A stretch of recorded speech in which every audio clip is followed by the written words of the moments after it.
Detective गट्टू। गर्मियों की छुट्टियां चल रही थी। छुट्टियों में गट्टू डिटेक्टिव स्टोरीज पढ़ता रहता था। डिटेक्टिव स्टोरीज पढ़ना और डिटेक्टिव की तरह सोचना गट्टू की आदत बन चुकी थी। एक रात की बात है, गट्टू चिंकी अपने सोसाइटी के दोस्तों के साथ साइकिलिंग कर रहे थे। साइकिल चलाते चलाते काफी दूर आकर बच्चे थक कर रुक गए।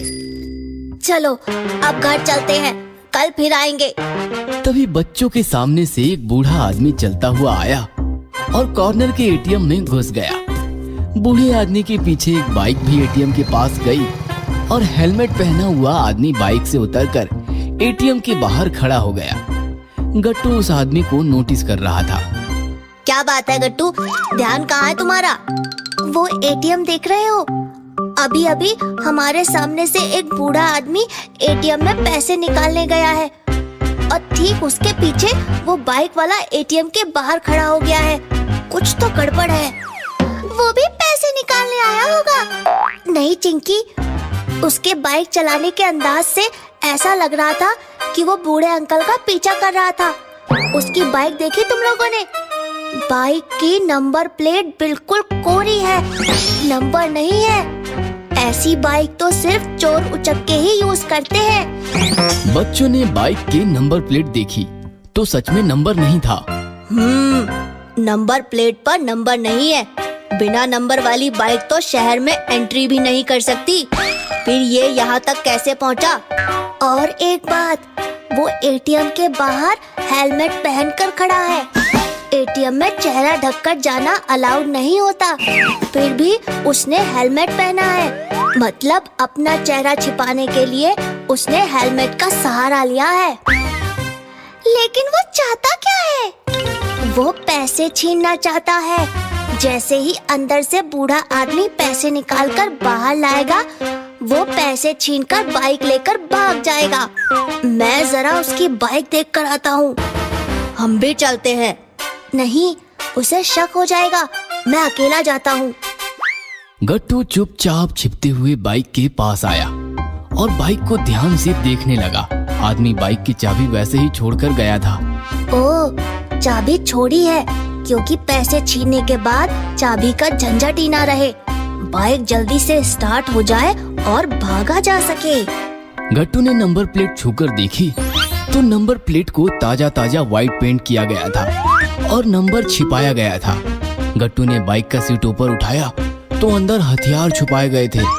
गट्टू सारा खेल समझ गया और बाइक की चाबी लेकर वापस दोस्तों के पास चला गया। वो पक्का चोर है। मैंने बाइक की चाबी निकाली है। हम उसका मुकाबला तो नहीं कर पाएंगे, लेकिन वो बाइक से भाग भी नहीं सकेगा। हरी, एक काम करो, तुम चौकी जाकर पुलिस वालों को खबर करो और बाकी सब लोग स्प्रेड हो जाओ। हमें उसे जाने नहीं देना है। फिर क्या, हरी के साथ साथ बाकी लोग भी साइकिल लेकर निकल गए। गट्टू ने देखा जैसे ही बूढ़ा आदमी पैसे लेकर एटीएम से बाहर आया, चोर ने उसके हाथ से सारे पैसे छीन लिए। छोड़ो, हेल्प हेल्प! चोर भागते हुए बाइक के पास आया तो बाइक में चाबी नहीं थी। भागो, चोर पकड़ो! चोर डर गया और भागने लगा। गट्टू भी साइकिल से चोर का पीछा करने लगा। रुक जाओ, तुम ज्यादा दूर नहीं भाग सकते। यह सुनकर चोर और तेजी से भागने लगा कि तभी चिंकी और बाकी बच्चे भी गट्टू को शामिल हुए और चोर का पीछा करने लगे। रुक जाओ, तुम बच नहीं सकते हो। चोर तेजी से भागता रहा। तभी सामने से पुलिस की गाड़ी आई और चोर थम गया। उसे भागने को जगह ही नहीं बची थी। गाड़ी से हरी के साथ पुलिस बाहर आई और उन्होंने चोर को पकड़ लिया। क्यों रे? मिल्खा बनने का शौक है? पैसे निकाल, चल। चोर ने पुलिस को सारे पैसे दे दिए। तभी बूढ़ा आदमी आया और रोने लगा। Thank you very much sir. मेरी बीवी सिटी अस्पताल में एडमिट है, उसके इलाज के पैसे थे। थैंक यू हमें नहीं, इन बच्चों को कहिए, इनकी वजह से ये पकड़ा गया। चल रे, हेलमेट उतार। चोर ने हेलमेट उतारा तो बूढ़ा आदमी शॉक हो गया। अरे साहब, मैं जानता हूँ इसे, ये तो सिटी हॉस्पिटल का सिक्योरिटी गार्ड है। इसी ने मुझे एटीएम का एड्रेस बताया था। सर, इसकी बाइक एटीएम के सामने खड़ी है। मुझे लगता है वो बाइक भी चोरी की है। आप देख लीजिए। थैंक्स बेटा। सिटी का हर सिटीजन तुम सबकी तरह सतर्क और बहादुर हो तो क्रिमिनल्स क्राइम करने से पहले 100 बार सोचेगा। इन बहादुर बच्चों के लिए तो तालियां तो बनती है। फिर क्या, इंस्पेक्टर, बूढ़ा आदमी और सारी पुलिस फोर्स गट्टू और दोस्तों के लिए तालियां बजाने लगी और ये देखकर सारे बच्चे खुश हो गए। झूठ का सच। बहुत समय पहले किसी शहर में एक परिवार रहता था। परिवार में मम्मी पापा के अलावा 7 साल की मीनाक्षी और 8 साल का मनीष भी रहता था। मनीष और मीनाक्षी दोनों बहुत झूठ बोलते थे। वो हर बात पर झूठ बोला करते थे। ये लो, तुम भी लो। बच्चों, तुम क्या कर रहे हो? ये आवाज कैसी आ रही है? लगता है मम्मी पापा आ रहे हैं। अब हम क्या करेंगे? वही जो हम हमेशा करते हैं। सारे कपड़े ऐसे बिखरे क्यों हुए हैं? तुम दोनों ने कमरे का क्या हाल बना दिया? लेकिन हमने कुछ नहीं किया। हाँ मम्मी, खिड़की से कुछ बंदर कमरे में घुस आए थे। ये सब उन्होंने ही किया है। इस तरह वो हर बात पर झूठ बोला करते थे। मम्मी पापा उनकी इस आदत से बहुत परेशान रहते थे। एक दिन मम्मी पापा किसी काम से बाहर गए हुए थे और बच्चे घर में अकेले थे। वो अपने कमरे में बैठकर स्कूल का होमवर्क कर रहे थे।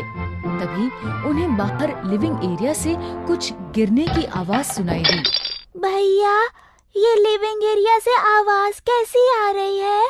लगता है घर में चोर घुस आए हैं। चोर? अब हम क्या करेंगे? घर में मम्मी पापा भी नहीं है। धीरे बोलो, चोर ने सुन लिया तो वो हमें भी चोरी करके अपने साथ ले जाएंगे। भैया, मुझे बहुत डर लग रहा है। मुझे चोरों के साथ नहीं जाना। तुम चिंता मत करो, मैं अभी पापा को फोन करता हूँ। ये कहकर मनीष ने पापा को फोन लगाया, लेकिन पापा का फोन बंद था। लगता है पापा का फोन बंद है। अब हम क्या करेंगे? लगता है अब हमें ही कुछ करना होगा। लेकिन क्या? मैं कुछ सोचता हूँ। ये कहकर मनीष सोचने लगा। फिर कुछ देर सोचने के बाद वो बोला, अब हमें ही कुछ करके इन चोरों को घर से भगाना होगा। लेकिन कैसे? अगर हम इन्हें यकीन दिला दें कि घर में हमारे साथ बड़े भी हैं, तो ये जरूर भाग जाएंगे। हाँ, ये सही रहेगा। चलो मेरे साथ, और जैसा मैं करूँ तुम भी वैसा ही करना। ठीक है भैया। वो दोनों अपने कमरे से निकलकर बाहर आए। उन्होंने देखा कि घर का सारा सामान यहाँ वहाँ बिखरा पड़ा था और मुंह पर काले रंग का मास्क पहने 2 चोर दादाजी के कमरे की तरफ बढ़ रहे हैं। ये देखकर मनीष जल्दी से बाहर लिविंग एरिया में आया और अपने कमरे की तरफ मुंह करके जोर से बोलने लगा। मीनाक्षी, तुम ऐसे नहीं मानोगी। रुको, मैं अभी पापा को बुलाता हूँ। पापा का नाम सुनकर चोर डर गए और ऊपर की तरफ भागने लगे। मीनाक्षी भी कमरे से बाहर आई और चोरों को ऊपर की तरफ भागते देख जोर से चिल्लाकर बोली, तुम क्या पापा को मेरी शिकायत करोगे? रुको, मैं अभी ऊपर से दादाजी को बुलाती हूँ। दादाजी का नाम सुनकर चोर डर गए और रसोई घर की तरफ दौड़ पड़े। इस पर एक बार फिर मनीष चिल्लाकर बोला, दादाजी क्या करेंगे? रुको, मैं अभी रसोई घर से दादी को बुलाता हूँ। वही तुम्हें अच्छे से समझाएंगी। इस पर चोर डरकर सोफे के पीछे छिप गए। तूने तो कहा था घर में बच्चों के अलावा कोई नहीं है। यहाँ तो सब हैं। मैंने घर के बड़ों को बाहर जाते अपनी आंखों से देखा था। पता नहीं सब वापस कब आ गए। अब हम क्या करें? भागो यहाँ से। ये कहकर दोनों चोर दरवाजे की तरफ भागे। तभी मीनाक्षी एक बार चिल्लाकर बोली, रुको, मैं अभी पुलिस वाले ताऊ जी को बुलाती हूँ। वो बाहर ही खड़े हैं। वो तुम्हें अपनी जेल में बंद कर देंगे। अरे, इनके पुलिस वाले ताऊ जी भी बाहर ही खड़े हैं। जल्दी से खिड़की से दुम दबा के भागो। ये कहकर दोनों चोर खिड़की से कूदकर भाग गए। चोरों को ऐसे भागता देख मनीष और मीनाक्षी बहुत खुश हुए। हमने चोरों को भगा दिया। तभी उनके मम्मी पापा भी लौट आए। घर में सारा सामान बिखरा देख मम्मी गुस्से से बोली। घर का ये हाल किसने किया? बच्चों ने मम्मी पापा को सारी बात बताई। मम्मी ये सब हमने किया। हाँ मम्मी, घर में 2 चोर घुस आए थे। महंगी चीजें ढूंढने के लिए उन्होंने ही सब सामान यहाँ वहाँ बिखेरा है। अच्छा, मुझे तो कोई चोर नहीं दिख रहे। हाँ, कहाँ है वो चोर? चोरों को तो हमने भगा दिया। ये सुनकर मम्मी पापा को लगा कि हर बार की तरह बच्चे इस बार भी झूठ बोल रहे हैं। उन्होंने बच्चों को डांटते हुए कहा, हम जानते हैं तुम दोनों हमेशा की तरह झूठ बोल रहे हो। ये सब तुम दोनों ने ही किया है और अब अपनी गलती छुपाने के लिए हमेशा की तरह झूठी कहानी बना रहे हो। बच्चों ने उन्हें बहुत समझाया।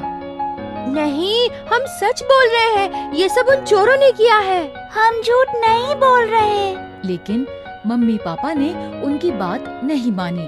तुम दोनों पनिशमेंट से बचने के लिए झूठ बोल रहे हो, लेकिन इस बार तुम्हें पनिशमेंट जरूर मिलेगी। और तुम्हारी पनिशमेंट ये है कि अब तुम दोनों ही ये सब संभालोगे। ये कहकर मम्मी पापा अपने कमरे में चले गए। अब तक मनीष और मीनाक्षी समझ चुके थे कि झूठ बोलना कितना गलत है। उनकी आंखों में आंसू आ गए। वो रोते हुए बोले, हमारे झूठ बोलने की आदत की वजह से मम्मी पापा हमारा विश्वास नहीं कर रहे। शायद झूठ बोलने से ऐसा ही होता है। और उन दोनों ने तय किया कि आज के बाद हम कभी झूठ नहीं बोलेंगे। इस तरह मनीष और मीनाक्षी को उनका सबक मिल गया और फिर उन्होंने कभी झूठ नहीं बोला। तो बच्चों, इस कहानी से हमें ये शिक्षा मिलती है कि हमें कभी झूठ नहीं बोलना चाहिए, क्योंकि बार बार झूठ बोलने के बाद अगर हम सच भी बोलते हैं तो सबको हमारी बातें झूठ ही लगती हैं।